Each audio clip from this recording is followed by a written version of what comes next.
Yeah, this is just a little impromptu video. I got a couple of new knives in today, and these are a couple from Tangram, which, if I remember right, they're Kizer's kind of, budget line. But I got them, and there's a couple of them, and their action is absolutely awful, which is interesting when they're on, bearings and whatnot. So I figured I would crack them open and try and clean them all out and everything. So yeah, I basically had broken it down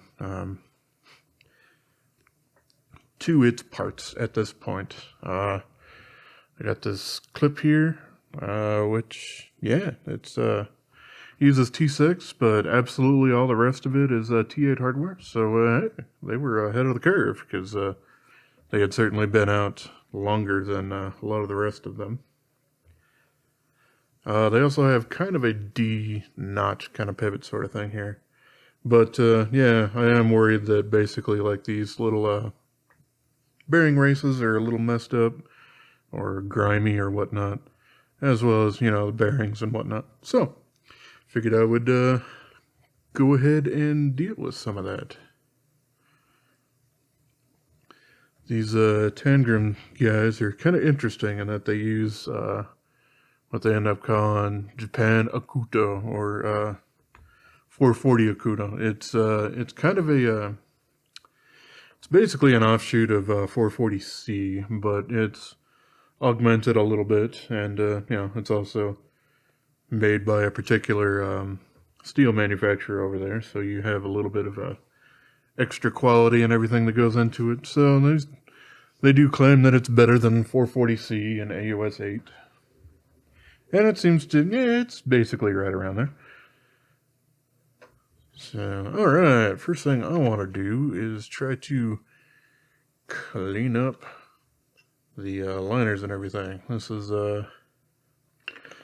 just a Q-tip that I've basically dropped on cloth. It's got 100% acetone on it. You can also do this with rubbing alcohol. It's just that I have a lot more of this laying around than I do of rubbing alcohol. Both of them do a pretty good job of being solvents and being able to clean things, and they also evaporate fairly quickly without leaving, residue and everything. Yeah, look at all that crap.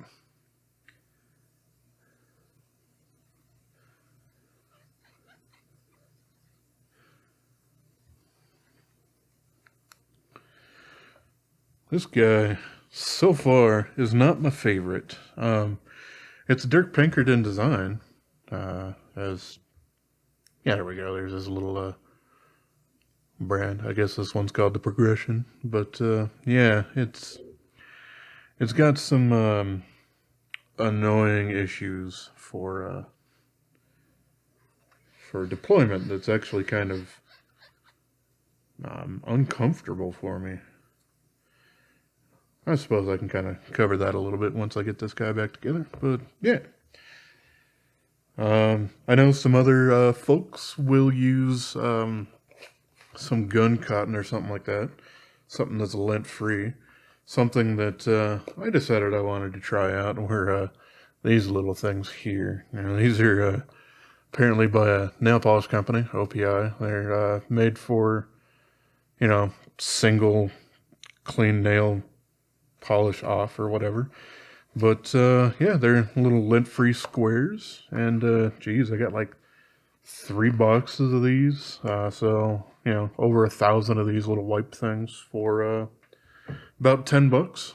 So yeah, they don't really leave much in the way of lint around, and also don't have to worry about cotton fibers kind of falling off like you do on some gun cotton kind of stuff.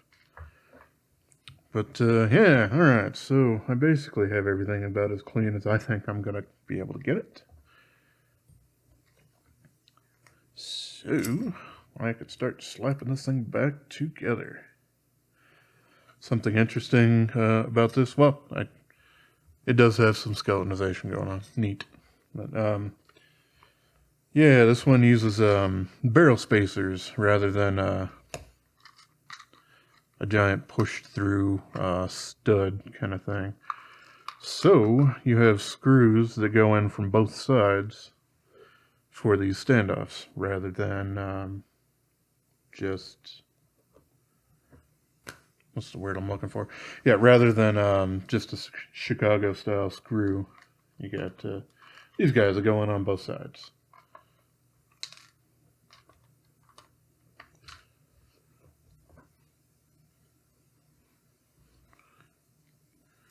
They're always a little challenging to start out with. But yeah, usually I will hold things together with a finger, and then yeah.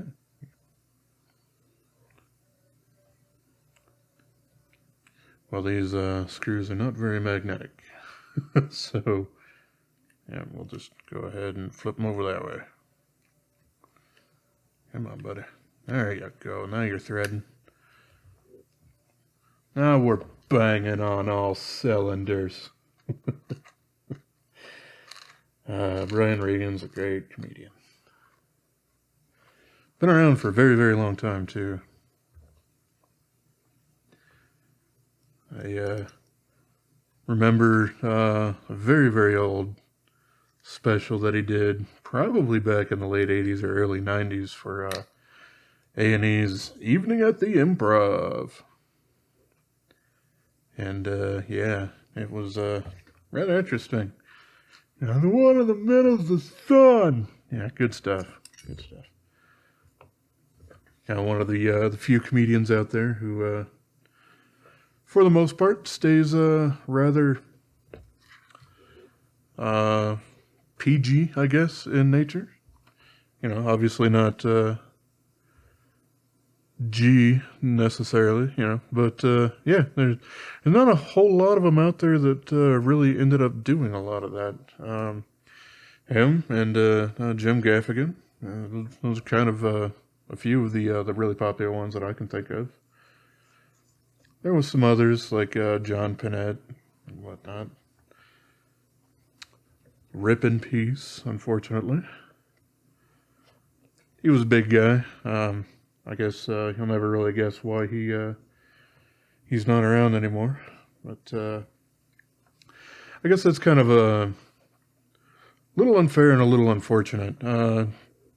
He did actually lose a whole lot of weight at the end. He was doing a pretty good job at trying to get back in shape, but his heart just didn't really keep up with him, unfortunately. All right, so yeah, we got the D notch on the pivot here, so that is nice because it's smooth on the other side. So without that, it would be a nightmare to try to disassemble these guys. But because of that, you can't start on this side, you have to start on the lock bar side. And it's pretty standard fare for the most part.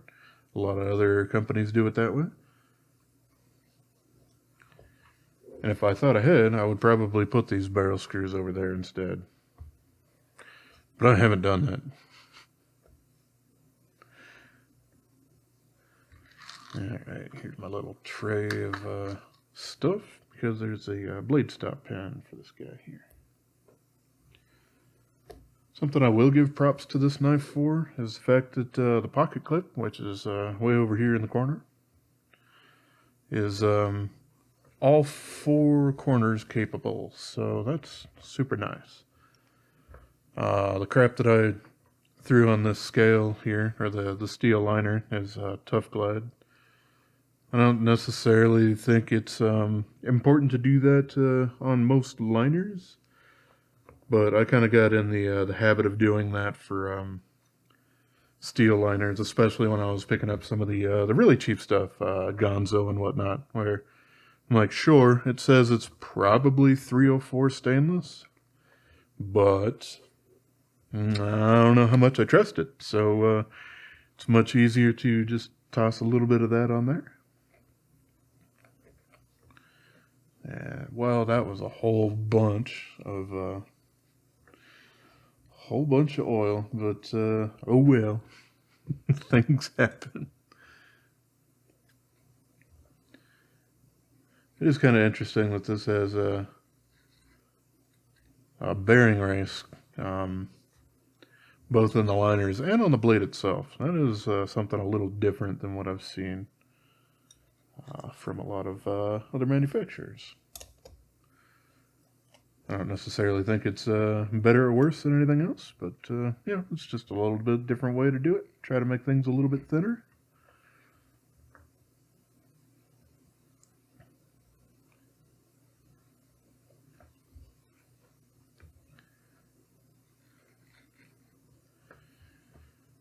All right.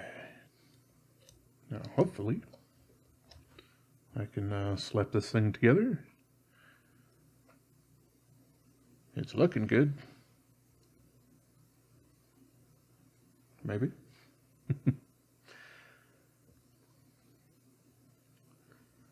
The D-shaped or the D-notch pivots are a little bit more challenging to get back in there, just because you don't have quite the same amount of leeway.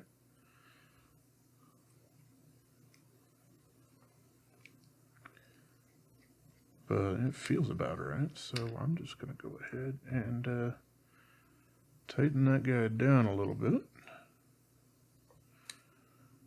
and get them closed. And then basically I just need to line these barrel spacers up. That's the plan anyway. There we go. All right. We got these 2 screws here for that.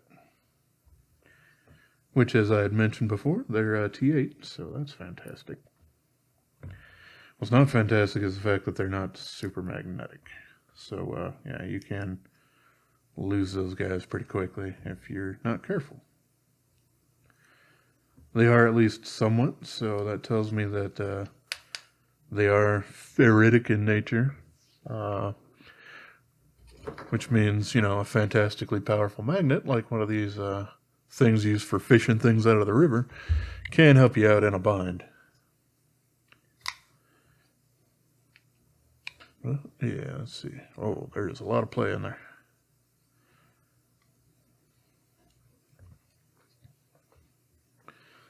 Still some play.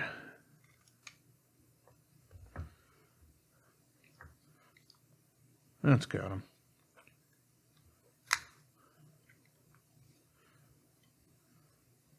Well, the action on this guy is a little bit better now. It's still not amazing. I don't think it's ever going to be quite amazing. But, yeah, it's doing a pretty good job. Okay, so, a couple of things that I do like about this guy. For one, we got some stone washing on the blade. Y'all know I'm kind of a fan of that right now. It's also a hollow ground, which I do like to see on some knives. Does a pretty darn good job of being able to slice. And this guy doesn't feel too thick behind the edge. It's not a razor behind there, but yeah, fairly nice. So, first thing up that I really don't like is the liner axis is a giant pain in the butt. You can see it's got the carve out there for it, and it's pretty aggressively carved out. And you don't have much in the way of asymmetrical sort of stuff there, so you really got to jam that thing over there. It doesn't have a detent ramp on it, which I'm a little used to from Tucson's, but that's perfectly fine. It's not a necessary thing, and it's kind of fun to get it to that point, and you can kind of slam them closed. But what I do really want to talk about is the fact that this has quite aggressive jimping behind here, and that's where the flipper tab is, which is the only way to open this thing. And for one, the detent for it being closed isn't super powerful, so you really do need to give it a lot of gumption. And this jimping is actually really uncomfortable.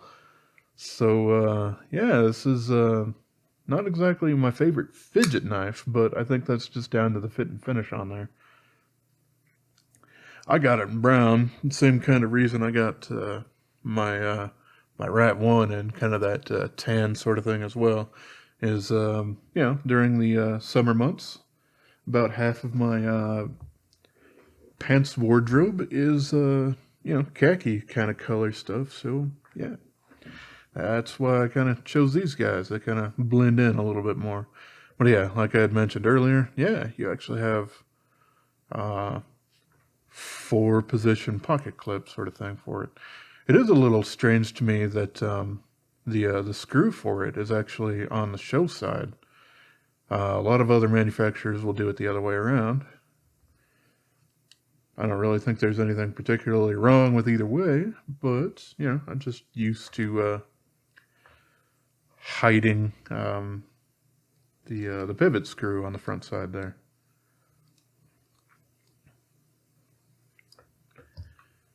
Might as well get the pocket clip back in there.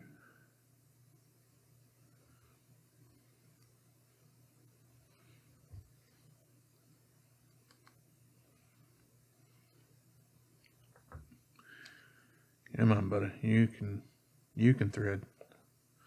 I believe in you. What if I loosen that clip up just a little bit? Yeah.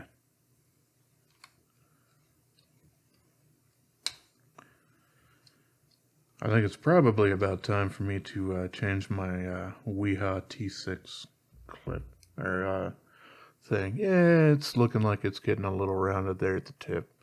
I don't use it for a whole lot other than pocket clips, but things happen. I do actually have several of these.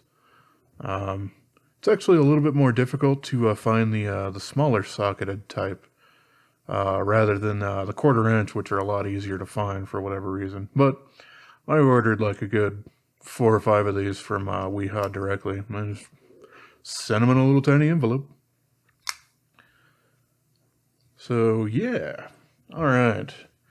Now this guy, the other Tangram I got, another kind of interesting thing, also has a little bit of that really aggressive stuff there by the flipper tab, but this guy also has thumb stud access. The liner, because it's got a lot more exposed, it's a little bit easier to close, but still not much. Now straight out of the factory,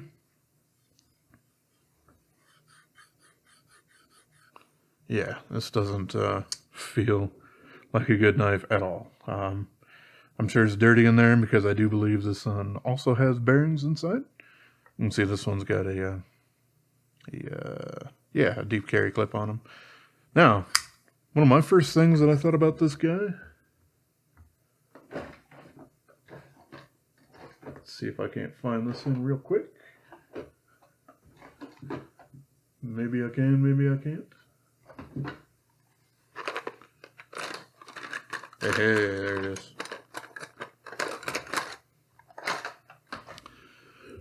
Reminds me a lot of the Jelly Jerry design. This one's obviously a little bit larger, a little bit less of a recurve going on here, but overall, pretty similar kind of blade design to them. This one's from I believe, Korean designer called Kim Ning. But yeah, I mean, this guy is also much thicker and beefier in general. But I thought it was interesting, mostly because it had a flipper tab and a thumb stud, and it does feel like the detent on this works great for both. The liner lock is still, as I pointed out, a little difficult to manage there. This guy with the more recurve kind of thing, you generally don't really want to sharpen at least this this recurve section on a flat surface stone, like your standard stones or any of your clamp-based systems, because it will basically just sharpen on the outside of wherever you are, and it'll actually wear down your stones pretty quickly, so you don't really want that. I've just sharpened this up with my belt system because it was okay out of the factory, but it wasn't super amazing. And now it's pretty good. I could probably get it just a little hair better If I did want to finish it up with my leather strap with diamond strapping paste on it, I don't necessarily think it's worthwhile to do that. You know, maybe it would be if I planned on carrying this a whole lot, but I don't think that I am. This guy I can already see because of the standoff in here. You got to take the pocket clip off if you want to disable or dismantle it. This guy, you didn't. I did because I wanted to separate this G10 from the steel scale there, just to make it a little bit easier for cleaning. But this one, it's got to come off.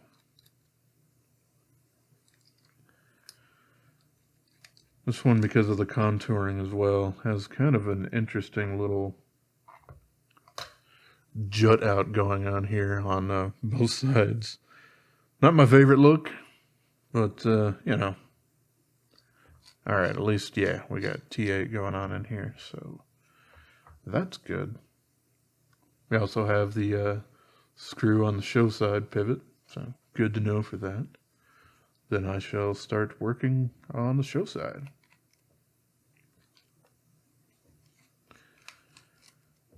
The screws on these guys don't feel super soft. That's always a good thing. Unfortunately, I've run into soft screws on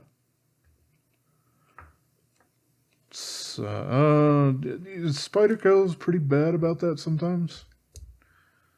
And it doesn't seem like it matters where it came from, whether it's US made or Taiwan made or China made.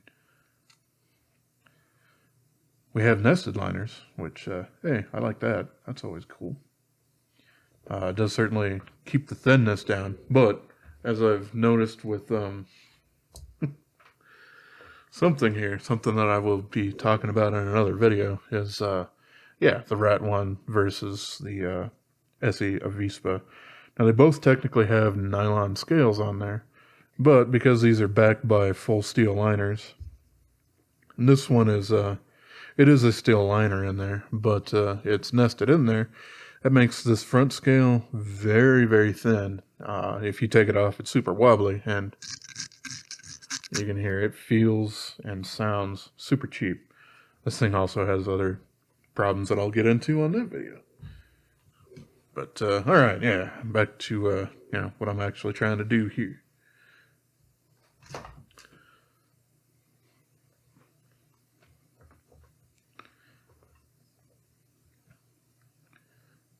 Alright. It's always fun trying to dislodge, barrel kind of things from a knife, but I got those, which means I can kind of rock this guy back and forth a little bit, and it should eventually let my people free. I hope. There we go. All right. Hey, different bearing system here.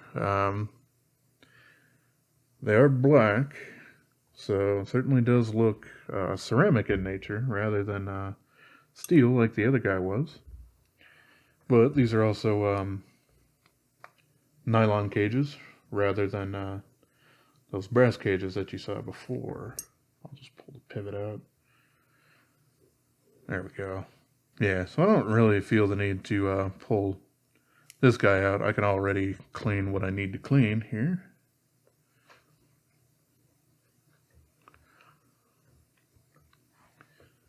But something that I will say that, I don't know, people have different opinions on it, is generally, if a knife has good action out of the box, you can leave it that way until you need to actually clean it. The reason I'm actually taking these guys apart is because the action was abysmal. So that's why I'm doing this.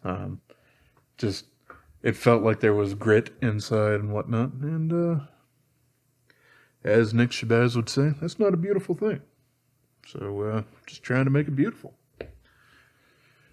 All right, so I shall go ahead and grab the other end of that Q-tip that I used.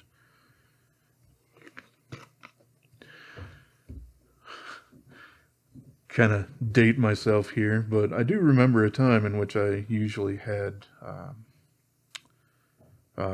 rubbing alcohol around. But yeah, it was to clean the tape heads on my Walkman and whatnot. That was, back in grade school and going up to maybe some high school. Because, definitely around high school, CD players were around, but, they were a little bit more expensive, and you couldn't copy your friend's music with that, so... Yeah, so I guess I'm a little old. Had computers before Windows, so yeah, I started out with the first computer I got had DOS 4 on there, 4.01, which was interesting, but it also that doesn't stick around quite as much as kind of some of the others, because you'd make different boot discs for different games, and some of them would include some older ones like DOS 3. A lot of them would have DOS 5 on there and whatnot. So yeah, there's just a lot of different variations. But cool. So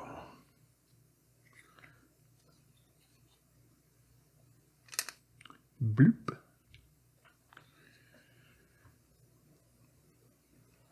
And yeah, start on that liner side. It's also just a little bit different than what I'm used to. Like I said, it's not really a big deal one way or the other. These, I don't know, this doesn't quite feel like nylon to me.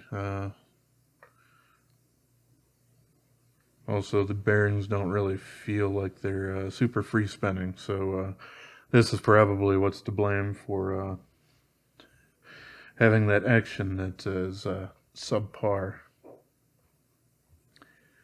Which is unfortunate. It means it's a little bit more difficult to fix it up and get a decent action out of it. But at least I know that now. That was quite a bit, but it was just kind of what was left on the Oilers. So, oh well. Yeah, it's pretty difficult to try to even spin those guys. You know what? I could just, yeah.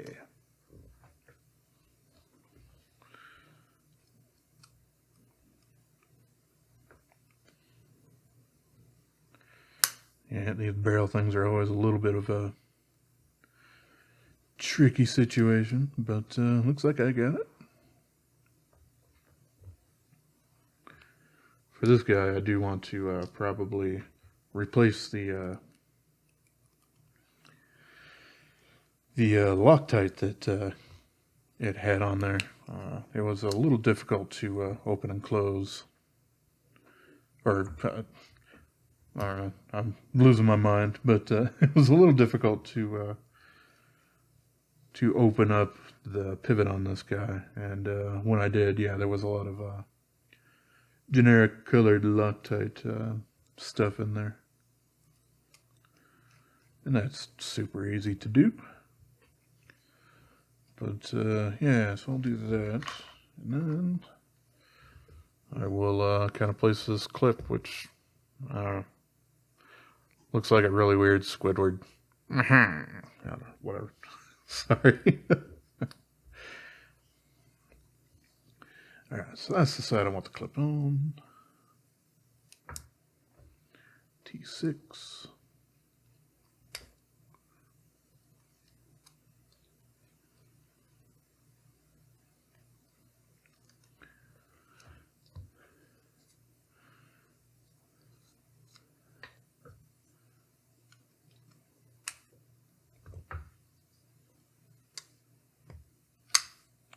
Oh, well, suppose suppose I'm a little wrong on that. The action on this has improved greatly. It's not going to be a drop shutty, more of a wiggle shut, but hey, that was much better than the grinding gears that I heard before. So, usually I would use one of these little chapstick kind of Loctite stuff going on here. You just pull that off and dip your screws in there. But before then, I actually purchased some of this and rather just try to use the rest of that. So that's what I'm gonna do. I mean, there's plenty more than one screw's worth in there, but that's what's gonna happen. So usually with this, I will keep it on the screwdriver.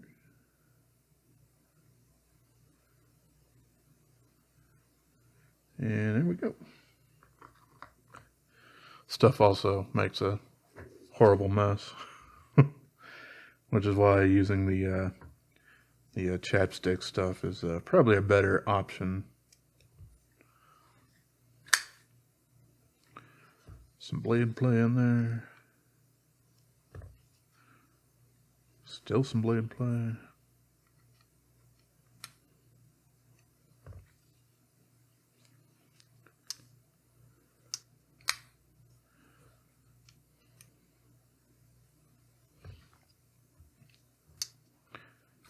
Alright, well, yeah, I did improve the action on this guy a little bit.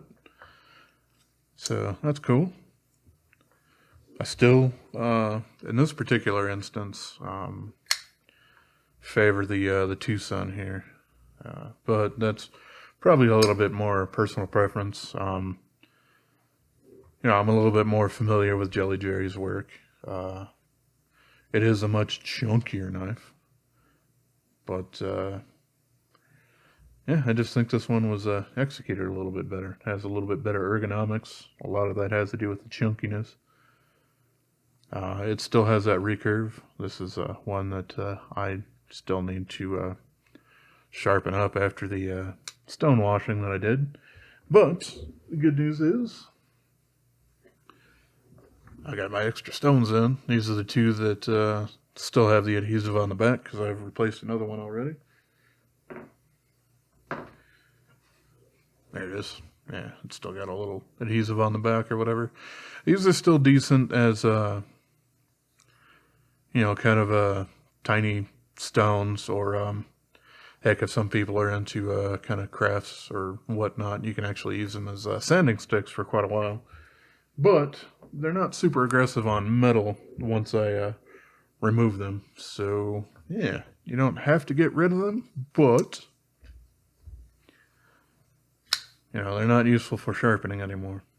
But, yeah, it's kind of a fun time, just relaxing and taking some knives apart, dealing with them. This other one, this Dirk Pinkerton one, man, that detent is kind of crappy. But I am going to go ahead and sharpen this up the rest of the way. I did kind of do a once-over on the belt grinder, basically to the angle that I wanted it to be, which for 440C like these guys are, I usually do 20 degree per side. Yeah. Kind of my reasoning on that is, some of the lower steels and heck, even carbon steels, I'll generally do at about 20 degrees because that gives it a pretty darn sharp edge to it, and will actually help the knife to keep its edge a little bit and make it a little bit easier to strap back into true, if that's something that you need to do.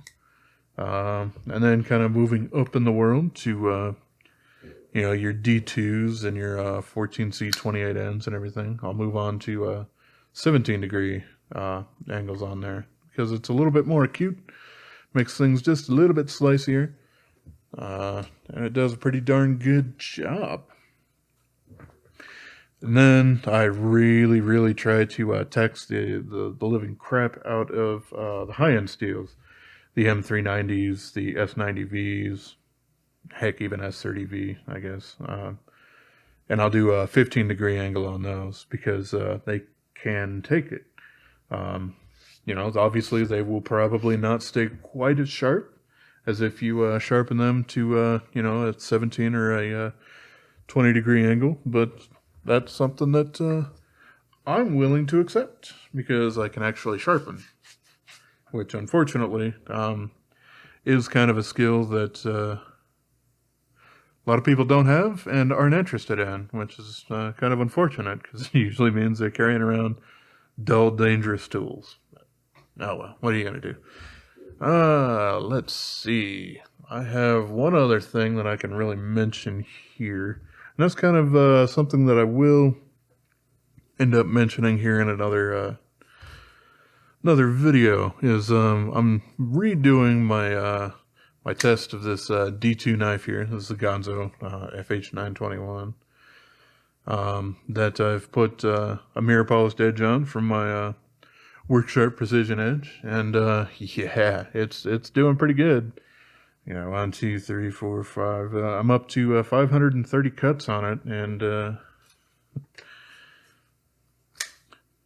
and while I can feel, the edge is getting a little tired in that area, it's still slicing, no problems whatsoever.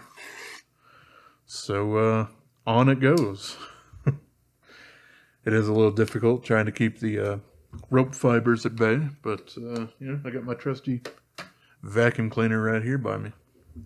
So, all right, well, this was fun, and hopefully you were at least a little bit entertained during this whole disassembly and everything. And well, I appreciate y'all, and I hope you have yourself a wonderful rest of your day, yo.